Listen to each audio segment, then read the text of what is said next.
Hello అండి, అందరూ ఎలా ఉన్నారు? బాగున్నారా? మేము బాగున్నామండి. మీరు కూడా బాగున్నారు అనుకుంటున్నాను. ఇది శనివారం రోజునండి. నిజం చెప్పాలంటే ఈరోజు రక్షాబంధన్ కదా, కానీ ఏంటో చాలా భయంగా, బెంగగా, ఎవరైనా మాట్లాడితే ఏడిసేస్తానేమో ఆ ఫీలింగ్లో ఉన్నానన్నమాట. ఈరోజైతే ఎందుకో తెలీదు, చాలా బెంగగా ఉంది, మనసంతా దిగులుగా ఉంది. ఇంకా బయటికి వెళ్ళాలి, ఇంట్లో ఉంటే నా వల్ల కాదు, ఏడుపు వచ్చేస్తుంది అని చెప్పి వాకింగ్కి వెళ్ళాను అనమాట. వాకింగ్కి వెళ్ళి వచ్చేటప్పుడు నిన్న విత్తనాలు చూపించాను కదండి, వైట్ కలర్ డిసెంబరం పువ్వులు అని ఏదో చెప్పాను కదా. డిసెంబరమేనా ఇవి? ఏవో పువ్వులు రెడ్ కలర్ కనిపించినాయి, రెడ్ అంటే పింక్ కలర్ కనిపించినాయి.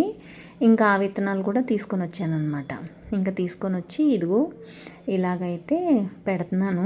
నాకు డౌటే, ఇవి వస్తాయి అని అయితే నేను అనుకుంటలేదు. విత్తనాలు చెట్లు రావేమో అనుకుంటున్నాను, చూడాలి. నేను ఎప్పుడు విత్తనాలు వేయలేదండి, చాలా రేర్. ఒకసారి ఏదో గోంగూర వేసాను, అది అటర్ ఫ్లాప్ అయింది. తోటకూర వేసాను, అది కూడా అటర్ ఫ్లాప్ అయింది. ఇంకప్పటి నుంచి నేను అసలు ఇంకా విత్తనాలు వేయలేదు. ఫస్ట్ టైం మళ్ళీ చాలా రోజుల తర్వాత. చూడాలి వస్తాయేమో, వర్షాలు ఒకటి పడుతున్నాయి కదా, సో చూడాలన్నమాట. ఈరోజు రాఖీ పండగ కదా, అందుకని పనమ్మాయి కూడా త్వరగా వచ్చేసింది. టైం అయితే ఇప్పుడు ఆల్మోస్ట్, నేను వాకింగ్కి వెళ్ళాను కదండి, రోడ్లంతా తిరిగేసాను అనమాట. కాళ్ళు నడుము లెప్పు వచ్చేంతవరకు నేను ఇంటికే రాలేదు ఈరోజు.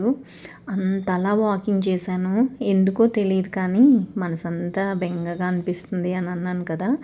ఇంట్లో ఉండటం కంటే బయట తిరిగి రావడం బెస్ట్ కదా అని చెప్పి అలా కొంచెం సేపు తిరిగి వచ్చేసిన తర్వాత మొక్కలనైతే చూసుకుంటున్నాను. లాస్ట్ వీక్ సండే రోజే కడిగాను కదా, సో చాలా ఫ్రెష్గా అనిపిస్తున్నాయి మొక్కలైతే. ఈ తర్వాత కొంచెం అడ్జస్ట్ చేశానులేండి మొక్కలు. కారిడార్లో కూడా మొక్కలు బాగున్నాయి. మీకు వర్షాలు ఎలా పడుతున్నాయి అనేది కమెంట్స్లో చెప్పండి. హైదరాబాద్లో వర్షం మొదలెట్టిందంటే మనుషులు కూడా మునిగిపోయేంత వరకు పడుతున్నాయి వర్షాలు అయితే. వర్షాలు పడుతున్నాయి కదా, మొక్కలు కూడా మంచిగా ఉన్నాయి. ఆబ్వియస్ కదండి అది. ఎండాకాలంకి వానాకాలంకి డిఫరెన్స్ చాలా ఉంటుంది కదా, పొలాలు కానీ ఇలా మనం ఇంట్లో పెంచుకునే మొక్కలకి కానీ దేనికైనా. ఇదైతే చాలా నిండుగా అనిపిస్తుంది కింద, పైన అయితే చాలా బోడిగా అనిపిస్తుంది, ఎందుకంటే మొక్కలు లేవు కాబట్టి. ఇంకా ఈరోజు మెయిన్ నేను చేసిన పని ఏంటి అంటే మొక్కల్ని చూసుకోవడం, బాగా వాకింగ్ చేయడము, టైంకి తినడము, అలాగే బట్టలు మడత పెట్టి ఇవి సర్దుకోవడము. ఈ పనులు అయితే చాలా చేశాను. అలాగే నేను ఒక వీడియో పోస్ట్ చేశానండి నిన్న, మీరు చూసే ఉంటారు, చూడకపోతే వెళ్ళి చూడండి. అందులో నేను ఏం కుర్తీస్ తీసుకున్నాను ఏంటి అనేది షేర్ చేశాను, మీకు కూడా నచ్చుతాయి అని అనుకుంటున్నాను. హ్యాండ్లూమ్ కుర్తీస్ అనమాట అవి, అంటే మెటీరియల్ హ్యాండ్లూమ్ అండి. చాలా మంచిగా అనిపించినాయి. అందులోనే నేను గివ్ అవే అనౌన్స్మెంట్ కూడా చేశాను. మీరు ఎవరైనా ఫస్ట్ టైం చూస్తే నా ఛానల్కి సబ్స్క్రైబ్ చేసి మీరు కూడా గివ్ అవేలో పార్టిసిపేట్ చేయండి. నేనైతే 5000 సబ్స్క్రైబర్స్ అయితే గివ్ అవే తీస్తాను అని చెప్పేసి అన్నాను అనమాట. 5000 అయిన తర్వాత నేను ఏం గిఫ్ట్స్ పంపిస్తాను, ఎంతమందికి పంపిస్తాను అనేది అప్పుడు చెప్తానండి. మీరు కూడా పార్టిసిపేట్ చేయాలి అని అంటే తప్పకుండా నా ఛానల్కి సబ్స్క్రైబ్ చేయండి మర్చిపోకుండా. అది గివ్ అవే అనౌన్స్మెంట్ అనమాట. ఇందాకటి వీడియోలో చెప్పాను, కాకపోతే మళ్ళీ ఇప్పుడు చెప్తున్నాను, ఏమనుకోవద్దు బోర్ కొట్టిస్తున్నానని. ఈరోజైతే నేను వీడియోలో మాది మిడిల్ క్లాస్ ఫ్యామిలీ వచ్చాము అని చెప్పి నేను రాఖీ పండుగ ఆ రోజు వీడియో పెట్టాను కదా, అందులో చెప్పాను కదా, అసలు ఇలాంటి లైఫ్ లీడ్ చేయడానికి నేను సేవింగ్స్ ఎలా చేశాను అనేది ఈ వీడియోలో డిస్కస్ చేద్దామని అనుకుంటున్నానండి. బేసిక్గా నేను 5250 రూపీస్తో నా శాలరీ స్టార్ట్ అయింది. అది కూడా 2005లో. 2005 ఆ టైంలో 5000 వచ్చిందంటే చాలా ఎక్కువ నా ఉద్దేశం ప్రకారం. కానీ మాకు శాలరీస్ చాలా తక్కువ పెరిగాయి అన్నమాట. 250 రూపీస్ పెరిగింది సంవత్సరానికి. నెక్స్ట్ ఇయర్ అంటే 5500 వచ్చిందనమాట. 5250 ప్లస్ 250 రూపీస్ పెరిగింది కదా, 5500 వచ్చేది. నా ఉద్దేశంలో చాలా ఎక్కువ అది, ఎందుకంటే నాదంతా వానాకాలం చదవండి. ఏదో చిన్నప్పుడు ఇంగ్లీష్ మీడియంలో చదివాను కాబట్టి కొంచెం ఇంగ్లీష్ మాట్లాడతాను, కానీ అసలు నాకు చదువు అసలు అవ్వలేదు. నేనైతే ఇప్పుడు చాలా ఫీల్ అవుతాను. నేను కూడా మంచిగా చదువుకుని ఉంటే నా కెరియర్ కానీ నా లైఫ్ కానీ డిఫరెంట్గా ఉండేది కదా అని అనిపిస్తుంది ఇప్పుడైతే. పాస్ట్ని ఎవరు ముందరికి తీసుకుని రాలేము కదా, పాస్ట్ అంతా అయిపోయింది. మనం ఇంకా ప్రెసెంట్ ఎలా గడపాలి లైఫ్ అనేది ఆలోచించాలంతే.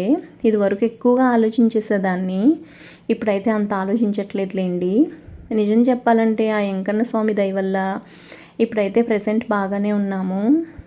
సో 2005లో 5500, 2006లో అలా 250 పెరుగుతూ వచ్చింది నా ఫస్ట్ కంపెనీలో. అప్పుడైతే ఏమీ సేవింగ్స్ లేవండి. ఐసిఐసిఐలో ఫస్ట్ జాబ్ చేశాను. అక్కడ మానేస్తే నాకు 25,000 ఏమంటారు పిఎఫ్ వచ్చింది. ఇంకా బస్సులో తిరగడం వద్దు అని చెప్పి ఆ 25,000 డౌన్ పేమెంట్ కట్టి గ్లోబల్ ట్రీలో జాయిన్ అయితే నాకు 9,500 అలా వచ్చింది. ఇంకా ఈఎంఐ 1,500 రూపీస్ కట్టి బండి తీసుకున్నాను అనమాట. 25,000 డౌన్ పేమెంట్ కట్టేసి. అది నా ఫస్ట్ యాక్టివా. చాలా కలిసి వచ్చిందండి ఆ యాక్టివా. నేను ఆ యాక్టివా మీద పడిపోయాను, చచ్చిపోవాల్సింది, బతికాను. ఈట్ చేసిందనమాట, బాగా దెబ్బలు తగిలాయి. బండికి ఏం డ్యామేజ్ అవ్వలేదు, నాకు చాలా పెద్దగా డ్యామేజెస్ అయ్యాయి. కానీ దేవుడి దయ వల్ల బతికే ఉన్నాను. బాగా కలిసి వచ్చిన యాక్టివా అనమాట అది ఐసిఐసిఐలో చేసినప్పుడు పిఎఫ్ డబ్బులతో ఆ బండి కొనుక్కున్నాను. ఆల్మోస్ట్ ఒక 14 years అలా వాడాను. కొత్త బండి కొనుక్కున్న తర్వాత దాన్ని మార్చేసాను అనమాట. నర్సింగ్లో తీసుకున్నానని చెప్పాను కదండి, ఇదే బ్లౌజు. యాక్చువల్గా ఇది టైలర్ చెప్పేంత వరకు నేనైతే బెనారస్ బ్లౌజ్ అనుకున్నాను. కానీ ఇది బెనారస్ కాదంట, ఇది రా సిల్క్లో కొంచెం కాస్ట్లీ మెటీరియల్ అంట. అందుకని చెప్పేసి కొంచెం అలా ఉంది అని చెప్పేసి అన్నారనమాట. ఇదిగో ఇలా వీవింగ్స్ వచ్చినాయి అనమాట. యాక్చువల్గా ఇదిగో ఈ చీరకి ఇది తీసుకున్నాను, ఈ బ్లౌజ్. వెళ్ళిన వెంటనే వాళ్ళు ఈ చీర చూసిన వెంటనే నాకు ఈ బ్లౌజ్ ఇచ్చేసారనమాట. చీర అంతా ఇలా ఉంటుంది, లోపల బుటీస్ సిల్వర్ కలర్ బుటీస్ ఉన్నాయి కదా, అందుకని చెప్పేసి ఇదిగో ఇదైతే ఇచ్చారు. ఇలా సిల్వర్ కలర్ ఈ రెండు సిల్వర్ కలర్స్ మ్యాచ్ అయినాయి కదా, ఇంకా ఇదే బాగుంటుంది అని అన్నారు. 4-5 చూశాను, కాకపోతే ఇదే నచ్చింది నాకు కూడా. ఇదిగో పైపింగ్ అయితే వేయించుకున్నాను. నాకు ఎందుకో డిజైన్స్ అలాగంత నచ్చదండి, అందుకని చెప్పి ఇదిగో సిల్వర్ పైపింగ్ వేయించుకున్నాను. చేతులకు కూడా సిల్వర్ పైపింగే వేయించుకున్నాను అనమాట. చాలా సన్నగా చేశారు పైపింగ్ కూడా, చాలా బాగా కుదిరింది బ్లౌజ్ స్టిచ్చింగ్ అదంతా కూడా. కరెక్ట్గా చూపిస్తాను, ఒకసారి మీరు కూడా చూసి ఎలా ఉంది అనేది కమెంట్ సెక్షన్లో తప్పకుండా షేర్ చేయండి. కింద అయితే ఇంతే సైజ్ పెట్టించుకుంటానండి, ఎందుకో నాకు ఇలా అలవాటైపోయింది. చీర మీదకి కరెక్ట్గా మ్యాచ్ అయిందా లేదా అనేది చూసి చెప్పండి. ఇదిగో ఇలా ఉన్నాయి బుటీస్, ఇది వచ్చేసి మొగ్గ, ఇవి వచ్చేసి పువ్వులు అనమాట. సో ఇలా ఉన్నాయి, ఎలా ఉంది అనేది తప్పకుండా చెప్పండి. గ్లోబల్ ట్రీ అని చెప్పి నాది ఒక కంపెనీ ఉందండి, అంటే నా ఓన్ కాదు, నేను వాళ్ళ కింద పనిచేశాను ఆ కంపెనీలో. అది ఓవర్సీస్ ఎడ్యుకేషన్ కన్సల్టెన్సీ అనమాట. 3 years పనిచేశానండి. 2009లో జాయిన్ అయ్యాను, 2012లో వదిలేశాను ఆ కంపెనీ. నేను 10,000కి స్టార్ట్ అయ్యాను అక్కడ. 3 yearsలో నాకు 20,000 శాలరీ చేశారనమాట వాళ్ళు. ఇంకా గ్లోబల్ ట్రీలో ఉన్నప్పుడైతే చాలా బాగా ఎదిగానని చెప్పొచ్చు. నేను గ్లోబల్ ట్రీలో ఉన్నప్పుడే బండి కొనుక్కున్నాను, గ్లోబల్ ట్రీలో ఉన్నప్పుడే ఆల్మోస్ట్ ఒక 10 కాసులు బంగారం కొన్నాను. అలా అన్నీ ఎదిగాయి అన్నమాట. అప్పుడు నాకు ఇల్లు కొనుక్కోవాలి అనే ఆలోచన లేదు, ఎక్కువ అప్పులు అయిపోతాయి అని భయమేసి, శాలరీ కూడా 20,000 కదా, ఇంకా ఏమీ ఆలోచించలేదు, జస్ట్ బంగారం మీద అలాగే ఇన్వెస్ట్ చేశాను అంతే అనమాట.